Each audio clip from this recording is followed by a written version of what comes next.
How's it going, everyone? So Dark Souls is a pretty big series. Nope, bigger than that. A little bit bigger than that. Yeah, about that big. Yes, that's very scary. Go away now. Shoo. According to From Software, the developer of all three games, the series as a whole has sold more than 27 million copies worldwide. I think that's great. I love Dark Souls. I think it's a great series, for the most part.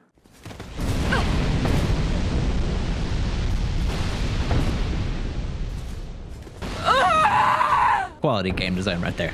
The combat is difficult yet rewarding, if not a little frustrating. It's also pretty damn satisfying at times, and hilarious at others. The lore is dark and mysterious. Charcoal pine resin rotted with human fluids. Lovely. The character design is just, so good.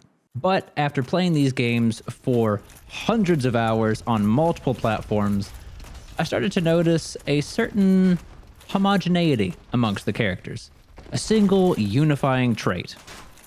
They're all white. Out of 157 characters, only 5 of them are people of color. We have Malin the Armorer, a fairly successful business owner who traveled across the ocean to sell his merchandise. Carillion of the Fold and Strait of Olaphis, both sorcerers and scholars. Rosebeth of Melfia, a nice woman who teaches you some pyromancies. And merchant hag Melentia, not a fan of the word hag, but that's her name. She's a traveling merchant. First, let's talk more in depth about Malin the Armorer. You're likely to meet him early on in the game as he's an armor merchant in Majula, the hub of Dark Souls 2. So with Malin, it seems like he's defying a racial stereotype, since he's a successful businessman. But he's only successful if you buy enough of his armor. Yes, commerce only works if people buy what you're selling, but you're his only customer. He is absolutely helpless without you. When he eventually becomes successful, he's a smug asshole who doesn't even remember your face. Sorry, have we met? Could this be commentary on how power and money corrupt people? Possibly. That would be thematically appropriate for Dark Souls 2, but it's not a good look to make one of your 3 men of color an asshole. Carillion and Strayed are a bit better. They're both accomplished sorcerers and are shown to be intelligent. But you can't be that intelligent if you got petrified. I guess being encased in stone is good for this exact scenario. Well played, Strayed. Well played. Strayed has actually created 2 spells and 2 pyromancies that you can use in the game. Carillion is an asshole. I am Carillion, and I've no interest in the magic impaired. But that seems like more of an intelligent prick stereotype. And Strayed... Feeble cursed one. Strayed's just crazy. But no matter how many ways I can justify their behavior, From Software has made all 3 of their men of color assholes, which can create or reinforce the false idea that men of color are assholes. Rosebeth is, well, she's nice. Carillion describes her as A fair lass, if a bit clumsy. It's important to mention Carillion here because he and Rosebeth are both from Melfia. As a matter of fact, she followed him to Drangleic. According to Rosebeth, Carillion is her teacher, but Carillion claims to barely know her. So either she's a stalker, or he just abandoned her to be petrified. That's right, when you meet Rosebeth, she's a statue and you have to free her to progress the game. So we have a damsel in distress scenario, but that's a topic for another video. Epic foreshadowing. For Rosebeth, we have to dig into the mechanics a bit. She says she's unskilled in sorcery. In Dark Souls, every weapon has certain stat requirements to be used properly. If you don't meet those requirements, it won't work. This Morning Star, for instance, requires 15 strength and 7 dexterity, stats my character exceeds, so it works just fine. This spear requires 11 strength and 18 dexterity. My character doesn't meet these stats, and it doesn't work so well. Sorceries, which are not the same thing as pyromancies, require intelligence to be used at all. Pyromancy, on the other hand, has no requirements at all. See, works like a charm. Now, the strength of pyromancy does increase with intelligence, but it isn't required to use it. All of that said, this implies that Rosebeth isn't very intelligent because she can't use sorceries. She's good at pyromancy, but pyromancy has no requirements, so that isn't much of a feat. On top of this, when you free her from her petrified state, she asks for some clothes. Do you have any clothing that you could spare? Her clothes are tattered, so that seems like a reasonable request, and I'm all for charity, but why did they give her these torn up clothes to begin with? It isn't a product of being petrified, because Strayed has been petrified for so long that only he remembers the name of his kingdom, and his clothes are pristine. I mean, seriously, man. Looking good. And I can't think of any other character or creature with torn clothes like this, so I doubt it's a result of adventuring. So she's either poor, thus reinforcing the notion that people of color are all poor and in need of your charity, or they just wanted to make a character for you to save. Now, Dark Souls is filled with characters you have to save, Sigmire, but they all have their own ambitions and lives outside of those interactions. Rosebeth just stands in Majula forever to serve as a vendor. So she isn't a good representation of people of color or women. At least she's nice?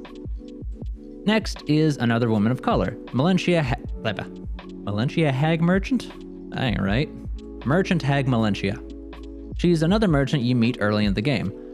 Right off the bat, she's called a hag, which is less than ideal. But again, that's a topic for another video. Or epic foreshadowing. Melentia is a woman who sees opportunity at every turn, which is exemplified by all of her grave robbing. Well, grave robbing might not be the right term. She more so finds dead bodies and takes all of their things. This gear used to belong to this NPC. After I killed her, purely for scientific reasons I assure you, her clothes appeared in Melentia's inventory. I mean, it's not like they're using it anymore, but regardless of individual views on the morality of grave robbing, it's generally frowned upon and illegal in most countries. Regardless, when one of your women of color is poor, clumsy, not very intelligent, and in need of saving, you probably shouldn't make the other one a grave robber. Also, it's basically stated outright that she stole a key to the blacksmith shop and then sells it back to you. Now, it could be the case that she owned the current location of the blacksmith and just locked it up despite seeing all of his tools inside. To be fair, I'd probably do the same thing if somebody put all her shit in my place. But seeing as she gets all of her new gear off dead NPCs, she probably took the key off a dead body. So, grave robbing, theft, and extortion. Great. So, let's recap. We have 3 arrogant assholes who all break some racial stereotype while reinforcing another, a nice lady who's not too smart, has no story outside of being saved by you, and is possibly poor, and a thief/extortionist/ grave robber. I mean, none of them are the crows from Dumbo, but they aren't Katara either. They could be worse, but they could be way better. Well, at least the game lets you make your character look however you want. But the character creation in all 3 games starts you off as a white man, reinforcing the idea that white men are the default human being. On top of this, of the default faces you can choose from, only 8, possibly 10, are people of color, the other 16 are white. Again, Dark Souls 2 does a better job than 1 and 3. They only have 4 faces to choose from, but only 1 is white. The rest are people of color. Now, these default faces don't have any association with in-world locations like the other games, which gives your character less of a place in the world, but this honestly works in the game's favor. If we move over to Dark Souls 1, you'll see our token black guy. This face is called Jubilant Katarina. So he's from Katarina. Wait a second. I know somebody from Katarina. Did we miss another non-player character of color? How could I be so foolish? This is such a glaring oversight. Sigmire! I am Siegmeyer of Katarina. Yeah! Wait a second. Let's take off this helmet. Well, you definitely look jubilant, but something seems off. I just can't place my finger on it. I'm sure it's nothing. But that's not the only instance of this. This is the eerie Great Swamp face. He's from the Great Swamp. Not sure what's so great about it. Seems pretty toxic, to be honest. We get to meet 2 individuals from the Great Swamp, Laurentius and Cornyx. They don't look anything like this. Now, the Great Swamp is said to be home to outcasts known for their strange looks, as well as pyromancers. So the population is likely comprised of people from all over. That means Cornyx and Laurentius could absolutely be from the Great Swamp, and it would make sense canonically. But wouldn't it be better for them to look more like this? Or this? Wouldn't it make more sense within the lore they've created? So we have 3 instances where they say people from a particular place look like this, but the NPCs look like this. They made them white despite creating the precedent for them to be people of color. Like, the ball was taped to your hand and you still dropped it. All of this may not seem like a huge issue, but I feel like it all perpetuates the idea that heroes and human beings are, by default, white men. On top of this, every major player in the series is white. Every king, every queen, every prince and princess, every firekeeper, every NPC who can fight by your side. They are all white. Now, this is purely speculative, but I propose that this lack of diversity, instead of being some insidious plot to write people of color out of the games, is part of an aesthetic. It's no secret that the Dark Souls trilogy is based on medieval Europe. Monarchies, castles, knights, dragons, and so on. Our collective idea of a European is a white person. So they made almost everyone white. Statistically, yes, you're likely to meet more white Europeans than not, but Dark Souls doesn't take place in Europe. It's set in Lordran, Drangleic, and Lothric. It's on a different planet. It's literally set in places that don't exist. So From Software could have made the demographics of the games look any way they wanted, but they made everyone white. So, in conclusion, the series reinforces stereotypes in several instances, has relatively few people of color, failed to have people of color in places where it would have made a lot of sense, reinforces the idea of white men as the default, and likely does all of this for an aesthetic. So, is Dark Souls racist? Kind of? I think so. The word racist might sound a little strong, but what I'm trying to get across is the idea that it could have been a lot better in regard to racial representation, and it wouldn't have been that difficult. But I don't think they had any ill intent. I mean, who knows? Maybe the development team genuinely didn't think about it.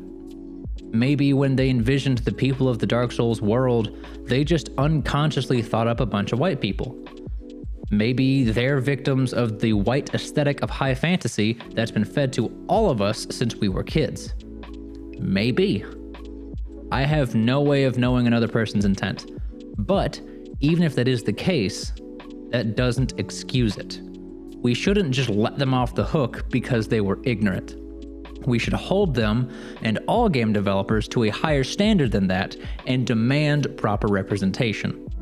Because the world of Dark Souls is oppressive and menacing, but it's also rich and beautiful. And despite being plagued by undeath, it's full of life. Ah, hello. Ooh, you smell wonderful. I just wish that life had a little more color. I wanted to end this video with some call to action, but I'm honestly not sure what the right course of action is. I mean, having discussions like this is important, but just talking won't do anything. For Dark Souls specifically, I put links to From Software and Bandai Namco's websites and social media in the description. But the issue of representation spreads much farther than Dark Souls and in more blatantly harmful ways. So we need to make sure we call out game developers when they fail to have proper representation and have honest and open discussions about what proper representation looks like. But honestly, it would look largely the same, just with more people of color.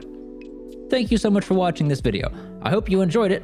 If this is your first time watching one of my videos, I usually don't make content like this. I usually just play video games, but I would like to make more analytical videos like this. So let me know what you thought of it in the comments. And also let me know if you disagree with anything or everything I said. And also let me know if you agree with something or if there's anything you'd like to add. Maybe there's something in the game that I missed that actually is a good example of representation. Or maybe there's something that I missed that's just another example of poor representation. I really want to have a discussion about this. So any thoughts or questions or whatever you may have, just put it down in the comment section. Thank you again for watching, and I hope you have a good day.